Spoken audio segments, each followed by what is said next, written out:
Првите конвои хуманитарна помош пристигнуваат во Газа, набрго откако прекинот на огнот меѓу Израел и палестинското движење Хамас стапи на сила. Илјадници палестинци се вратија во своите домови, наидувајќи на слики на страот на уништување од жестокото бомбардирање од израелската авиација. Според проценките на палестинските власти за реконструкција на уништувањето ќе бидат потребни повеќе години.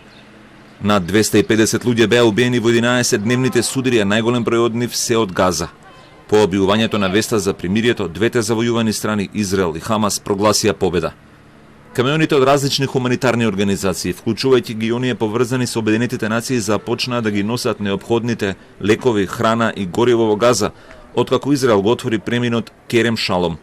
Повеќе од 100.000 луѓе беа принудени да ги напуштат своите домови во Газа во текот на борбите, додека речиси 800.000 луѓе останале без пристап до вода за пиење. Палестинските представници проценуваат дека десетици милиони долари ќе бидат неопходни за санирање на штетата во регионот. Под жесток притисок е и здравствениот систем во Газа, каде во бомбардирањето биле оштетени 30 здравствени институции, а една клиника била целосно уништена. Indeed, we've recorded significant trauma needs, substantial fatalities and injuries are overwhelming the health facilities. As you know, 257 people have died, but there are also 8,538 injured across the OPT, requiring considerable treatment. Во меѓувреме, американскиот претседател Џо Бајден оцени дека решението за постоење на две држави е единствен начин да се надмине конфликтот, додавајќи дека не може да има мир, доколку земјите во регионот недвосмислено не го признаат правото на Израел да постои. Бајден тврди дека Соединетите држави ќе организираат меѓународната заедница за обновата на Газа.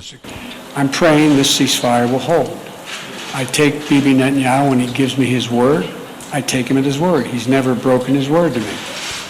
And but what I've made clear is that it's essential.